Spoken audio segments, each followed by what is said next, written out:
Most of the time, when we think about the most evil acts committed in society, our minds often associate them with full-blown adults.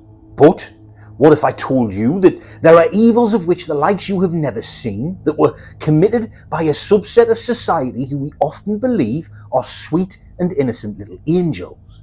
In this video, I have chosen the 13 most evil children in British history who purposefully committed their crimes with a level of wickedness, enjoyment and glee that will astound you.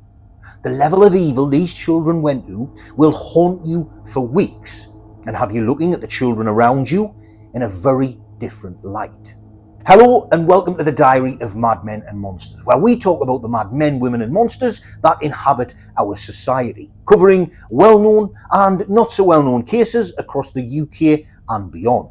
And if your weekends are fueled by great food, good wine and a whole load of true crime, then you're in the right place and you're going to fit in well. Now, let's get ready because it's time for more true crime.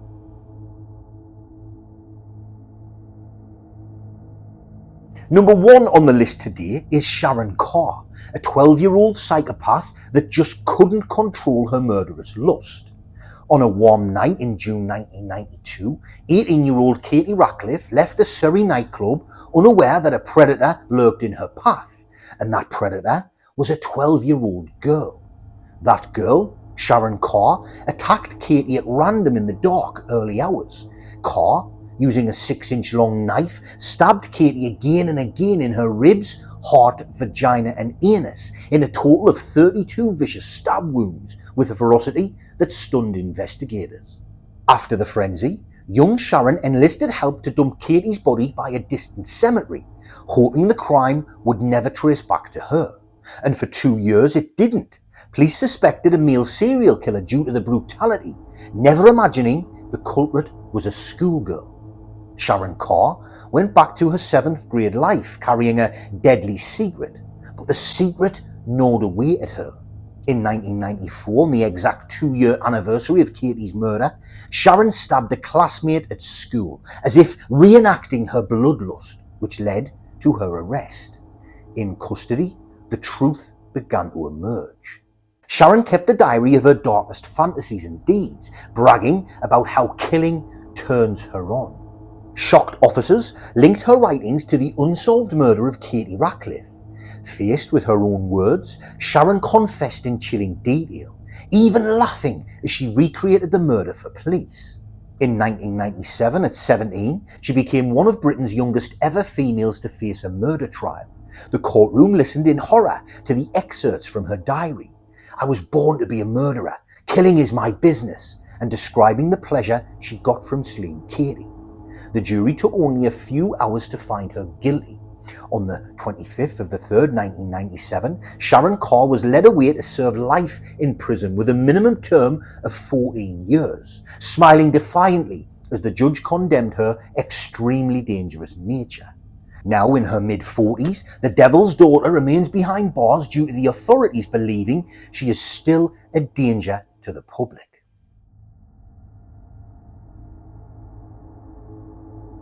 The second killer kid on the list today is Lorraine Thorp, whose troubled life and evil intentions mixed with an adult enabler led her to commit crimes the likes of which would shock authorities handling her case. In August 2009, the English town of Ipswich discovered that evil can wear a schoolgirl's face. 15-year-old Lorraine Thorp was by all appearances a troubled teen from a chaotic background, but no one imagined she could be a murderer, let alone twice in 1 week. Lorraine fell in with 41-year-old Paul Clark, a violent alcoholic. Together, they decided to get rid of people who they felt had crossed them. Their first victim was Rosalind Hunt, a friendly woman from their drinking circle. Lorraine and Clark lured Rosalind to a flat and tortured her endlessly for days, beating her with chains and even grating her skin with a cheese grater. On August 9, 2009, police found Rosalind's battered body and began to uncover the case. Sensing the noose tightening, Lorraine and Clark acted again that very night, this time targeting Desmond Thorpe, Lorraine's own father. Fearing he'd talk to police, Lorraine smothered her dad with a cushion, then kicked and stamped on his body after he had passed, with Clark egging her on as she did so. The next morning, Desmond was found dead too. It didn't take long for police to connect the dots. A teen girl was at the centre of both murders. Lorraine was quickly arrested, and in 2010 she faced trial as Britain's youngest female double murderer. The courtroom heard how she bragged about the killings, laughing that her footprints were on her dad's face. In August 2010, a jury found Lorraine guilty. 1 month later, on the 8th of the 9th, 2010, she stood in London's Old Bailey, just 16 years old, as the judge called her crimes appalling and handed her life in prison with a minimum term of 14 years. Lorraine Thorp walked in a child, but would grow to adulthood behind bars. Her case is a chilling tale of how a vulnerable youth became a remorseless killer under the influence of a psychopath.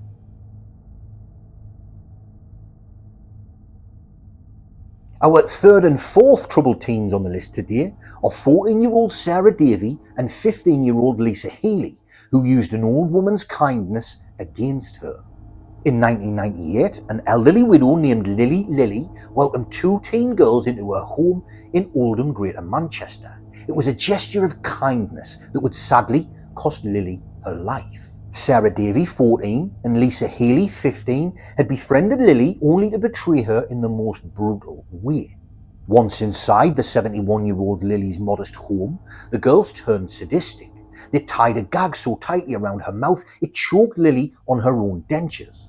They sprayed shampoo into her eyes, sliced her skin with a knife, and beat her mercilessly.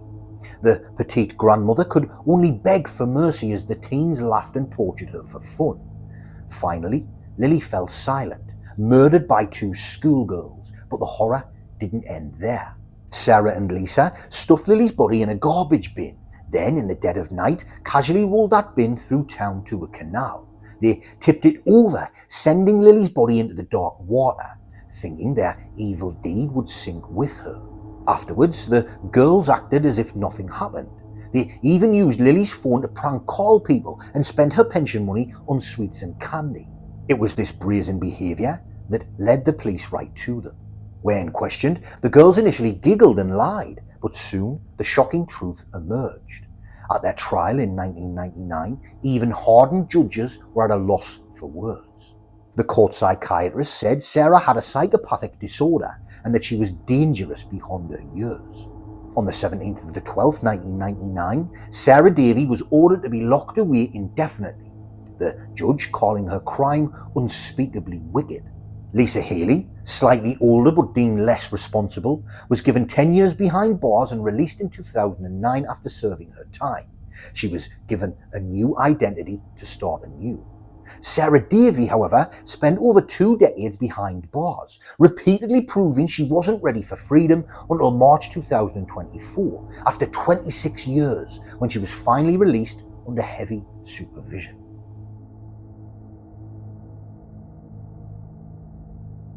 The 5th devious devil child on the list is Daniel Bartlam, who, in a freakish soap opera motivated murder, killed his mother in cold blood. On April 25th, 2011, a quiet Nottingham suburb became the stage for a real-life horror story, straight out of a soap opera. 14-year-old Daniel Bartlam calmly waited for his mother, Jacqueline, to fall asleep. Then, channeling a TV villain he idolised, Daniel crept upstairs with a hammer. In a sudden explosion of violence, he bludgeoned his own mother to death as she lay in bed. With Jacqueline dead, Daniel enacted the next part of his sinister plan.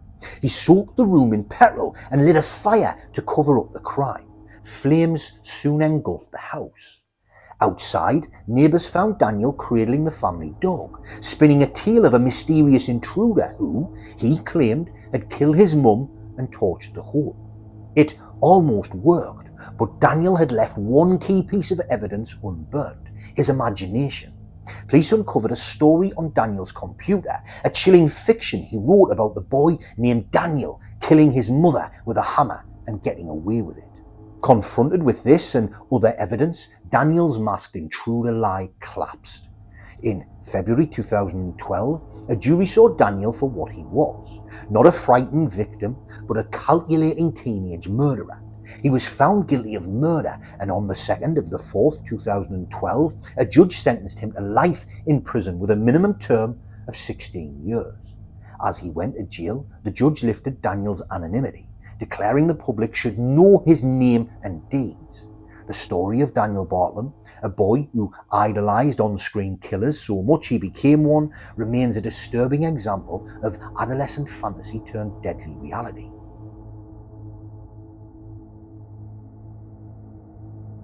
Our 6th murdering young man on the list today is Luke Mitchell, whose evil intentions would surface and take the life of his first love. On June 30th, 2003, in a small Scottish town, 14-year-old Jodie Jones skipped down a wooded path to meet her first love, Luke Mitchell, not knowing that this walk would be her last. When Jodie didn't come home, her family and Luke launched a frantic search at dusk. It was Luke who cried out that he'd found her, and the scene was straight from a nightmare. Jodie's body lay in the woods, stripped, tied and brutally slashed.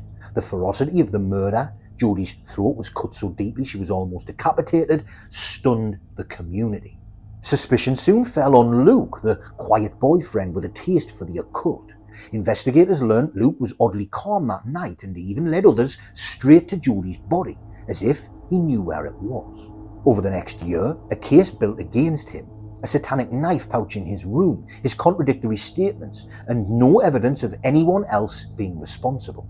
18 months later, on January 21st, 2005, a jury found Luke Mitchell guilty of Jodie's murder. By then, he was 16, pale and emotionless, as the verdict was read. The judge didn't hold back, calling Luke's act truly evil and wondering why he did it. On the 11th of the 2nd, 2005, Luke was sentenced to life in prison with a minimum term of 20 years. To this day, he's never confessed, leaving Jodie's family without an answer. Was it Satanism, cannabis-fueled paranoia, or simply a desire for notoriety? Only Luke knows for sure, and he's not talking. The murder of Jodie Jones by her teenage boyfriend remains one of Scotland's most haunting crimes, a dark tale of young love turned lethal in the shadows of a summer evening.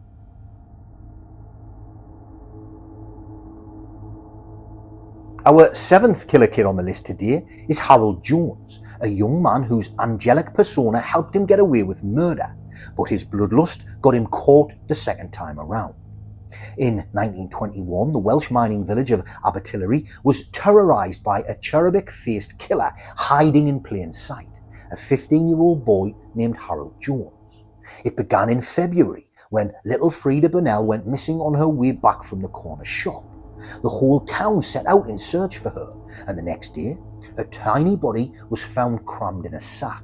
She'd been bludgeoned and strangled to death. Suspicion fell on the teenage shop boy Harold, who was the last to see Frida alive. He was arrested, but charming Harold convinced a jury he wasn't the culprit.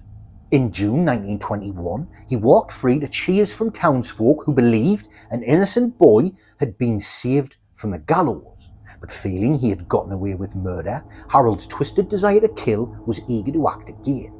It was now just a case of biding his time. Just 17 days after his acquittal, Harold struck again. This time his victim was Florence "Florrie" Little, an 11-year-old neighbour who Harold lured into his house on the pretext of an errand. Behind closed doors, Harold showed no mercy. He beat Florrie with a plank and slit her throat with his father's pocket knife. He then hid her corpse in his attic and even joined the all-night search party, feigning worry. But by morning, Florrie's blood was literally dripping from his attic hatch. Police found her body and the murder weapons in Harold's home. Faced with overwhelming evidence, Harold's own father apprehended him as he tried to slip away. The town's mood flipped to fury, and a mob gathered, ready to lynch the boy they'd once applauded. In court, Harold ultimately confessed in writing. "I killed to satisfy my desire to kill," he wrote, even admitting he had indeed murdered little Frida too. On the 1st of the 11th, 1921, too young for the hangman, Harold Jones was sentenced to life at His Majesty's pleasure. He spent 20 years in prison before relocating to Fulham, London, and changing his name to Harry Stevens. After his death of bone cancer in 1971, a belief began to surface that Jones was most likely the perpetrator of the Hammersmith Nude murders, a series of murders of prostitutes between 1964 and 1965 in West London, although he was never considered a suspect during the investigation.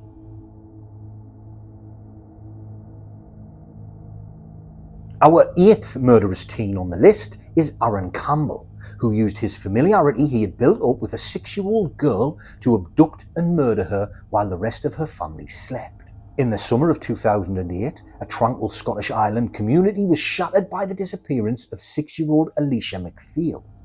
In the pre-dawn hours of July 2nd, Alicia was stolen from her bed whilst visiting her grandparents on the Isle of Bute.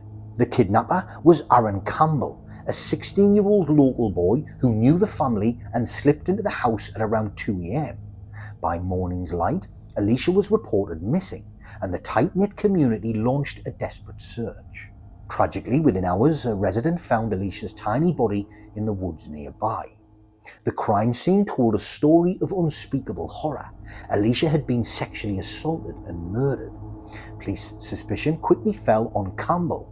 CCTV footage caught a figure prowling the area that night, and Campbell's own mother helped point investigators to incriminating evidence. Confronted with DNA and CCTV proof, Campbell was arrested and eventually charged with Alicia's abduction, rape, and murder. During his trial in February 2019, the teenager smirked and spun lies, even trying to pin the crime on an innocent woman. But a mountain of forensic evidence and his own chilling internet searches, "How do police find DNA?" sealed his fate.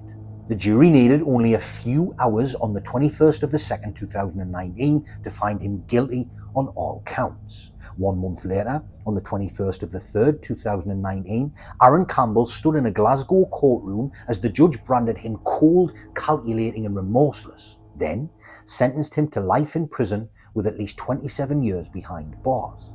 The teenage killer finally shed his smug facade, quietly admitting what he had done, but showing no true remorse. The murder of little Alicia, committed by a boy barely old enough to drive, remains one of Scotland's most devastating and haunting crimes in recent memory.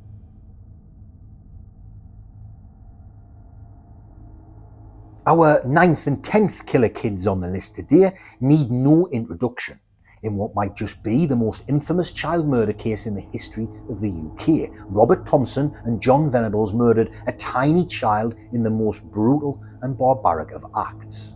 On the 12th of February 1993, the abduction and murder of 2-year-old James Bulger shocked the UK and the world. James was led away from his mother at a busy Liverpool shopping centre by 2 10-year-old boys, Robert Thompson and John Venables, in broad daylight.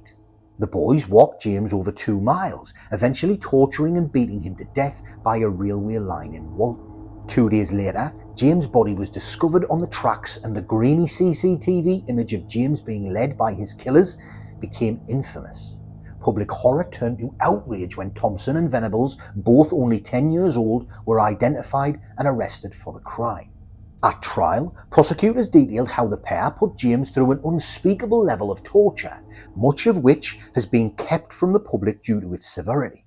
Some of what is known publicly is that they dropped James on his head, threw bricks and a metal bar at him, and left him for dead only for a train to come along and sever him. Acts almost unthinkable for children. In November 1993, after a 17-day trial, a Preston jury found both boys guilty of murder. The judge ordered them to be detained indefinitely at Her Majesty's pleasure, effectively a life sentence tailored for child offenders. On the 24th of the 11th, 1993, the day of the verdict, saw 2 11-year-old boys become Britain's youngest convicted murderers. They served 8 years in youth custody before being released under strict anonymity in 2001. Thompson has, as far as the public know, kept his nose clean and stayed out of further trouble. But Venables, on the other hand, has spent much of his life in and out of prison for the possession of indecent images of children. As I was researching this case, I was notified of the fact that he has had a parole hearing authorised, and the board will be making a decision on whether he is fit for release later in 2025. The murder of James Bulger remains one of Britain's most heartbreaking crimes, a case that asked how two children could commit such brutal acts and forever change the nation's approach to young offenders.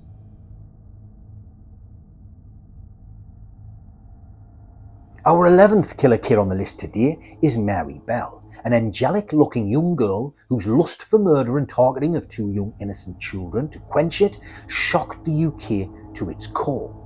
In Newcastle in 1968, an 11-year-old girl named Mary Bell shocked the world by becoming one of Britain's youngest killers. In late May, 4-year-old Martin Brown was found dead in a derelict house. At first, it looked like a tragic accident. No one suspected Mary, the pigtailed girl who was there watching calmly. But Mary knew exactly what happened.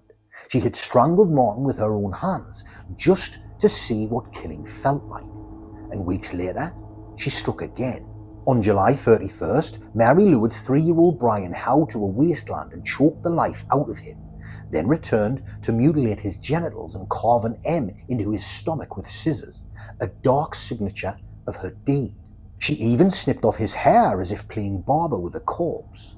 That night, Mary joined a search for missing Brian, even leading the boy's parents near the body, perhaps hoping to relive the thrill. It was the ultimate game for her. But Mary's behaviour raised alarms. She couldn't help bragging. She told police details about Brian's injuries that only the killer would know. Within days, Mary Bell and her 13-year-old friend Norma were under arrest. At their trial in December 1968, the shocking truth came out. Norma sobbed that she watched in horror as Mary killed the children, powerless to stop her. Mary sat quiet, cold-eyed. The jury saw Mary for what she was, a deeply disturbed child with a chilling lack of empathy. They spared her a murder conviction only due to her young age and mental state. Mary Bell was declared evil and dangerous by the judge, and on the 17th of the 12th, 1968, she was sentenced to indefinite detention, effectively a life sentence. She spent 12 years in custody before being released, a grown woman at 23 with a new identity. The Mary Bell case remains unique, a little girl who killed purely, as she later admitted, for the pleasure and excitement.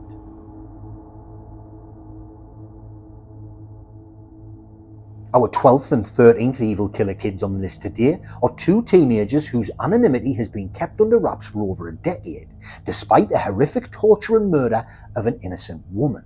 Angela Wrightson was a 39-year-old who generously opened her Hartlepool home to anyone in need. Tragically, that included the two schoolgirls who would later take her life. On a cold night in December 2014, Angela invited in two teen girls, just 13 and 14, looking for a place to hang out and drink. Once inside, the girls turned on Angela in a frenzy of violence. Over 8 torturous hours, they beat and tortured Angela with whatever they could find. A TV set, a coffee table, even a stick studded with screws. As Angela pleaded for mercy, these girls, children themselves, laughed, took selfies and posted the humiliation on Snapchat. One haunting image showed Angela bleeding on the floor behind them as they posed gleefully. At one point, they even left to meet a friend, then returned to inflict more pain. By dawn, Angela lay dead on her sofa. The girls walked out into the early morning dark, called the police for a ride home, and snapped one more selfie in the back of the patrol van, as if things were all a big joke. Angela's body was discovered later that morning, with the extent of her injuries shocking even veteran detectives. Within hours, the two girls were arrested, their social media boasting having given them away. In court, prosecutors dubbed them the Snapchat killers, describing how they relished the attack and sought online attention for it. In April 2016, both were convicted of murder and handed life sentences with a minimum term of 15 years. As the verdict was read, the girls who had once giggled at their dying victim finally cried. This case remains chilling not only for its brutality, but for the way two young teens treated murder like a twisted social media event, making Angela Wrightson's last hours a cruel spectacle broadcast to the world. So there we have it, 13 of the most evil kids in British history. What do you think about these cases? Let me know in the comments. Do you believe these are the worst cases in British history? Or should I have included others? If you took something from this video and would like to watch another intriguing video from this channel, why not watch the video on screen now, where I cover 13 evil murderers jailed for the heinous crimes in August 2025. And as always, thank you for watching, and I'll see you in the next one, when it'll once again be time for more true crime.